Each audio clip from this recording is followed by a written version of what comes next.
Hi everyone and welcome to our YouTube channel target for IQ. इस video में हम negotiable instrument act 1881 के कुछ इंपॉर्टेंट एमसीक्यूज सॉल्व करेंगे।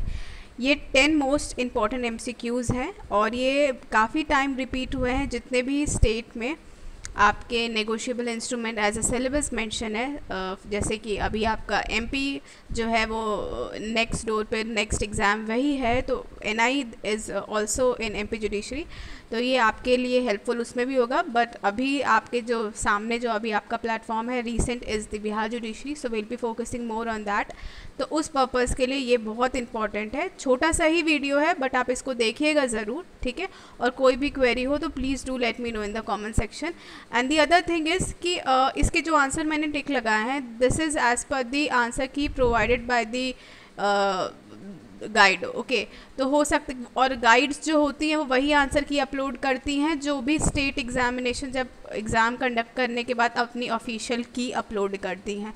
तो देयर मे बी पॉसिबिलिटी कि कुछ बच्चों को कुछ आंसर से कुछ इशू हो, बट द पॉइंट इज़ कि यही आंसर मेंशन है, तो उस हिसाब से मैंने जो मेंशन है मैंने वही बताया है। I have not used my perspective here, okay सब, okay. No let's start the questions. The negotiable instrument act applies to, तो बहुत ध्यान से क्वेश्चन को सॉल्व करिएगा क्योंकि अब आपको इसमें जिस हिसाब से दिया है यू हैव टू से कि yes it include the state of Jammu and Kashmir also, ठीक है। तो इसका आंसर है पहला, the whole of India including the state of Jammu and Kashmir. The NI came into force on, बहुत इंपॉर्टेंट क्वेश्चन है, बहुत बार रिपीट हुआ है, 1 मार्च 1882। इनफैक्ट आपको हर बेयर एक्ट का ये तो आपको याद रखना चाहिए इन्फोर्समेंट डेट, ठीक है। तो 1 March 1882। The undertaking contained in a promissory note to pay a certain sum of money is unconditional, okay. ये बिहार में तो है ही बट ये क्वेश्चन बहुत बार रिपीट हुआ है एमपी जुडिशरी में। A bill of exchange contain, okay, a bill of exchange contain option है आपके unconditional undertaking, unconditional order, unconditional undertaking, sorry, conditional undertaking and conditional order, okay। तो इसका आंसर है unconditional order।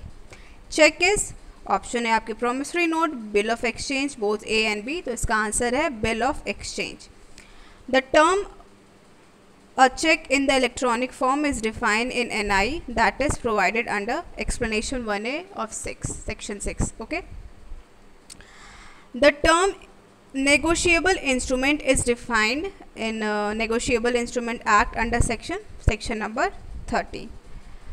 The term negotiation in section 14 of the Negotiable Instrument Act 1881 refers to, तो इसका answer है the transfer of bill of exchange, promissory note or cheque to any person as to constitute the person the holder thereof, okay.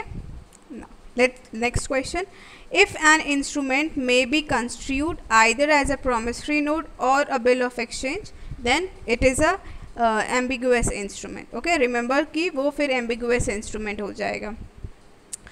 If in an instrument the amount undertaken or ordered to be paid is stated differently in the figures and in words, then the amount stated in words shall be the amount undertaken or ordered to be paid, okay।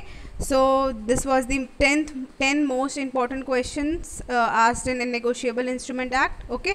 तो अभी क्योंकि NI is something सबका इतना keen interest नहीं होता है NI में, क्योंकि कमर्शियल लॉ का पार्ट है। आई थिंक कुछ बच्चों को आता होगा, कुछ को नहीं आता होगा, तो इसलिए मैंने इसको बल्क में नहीं रखा।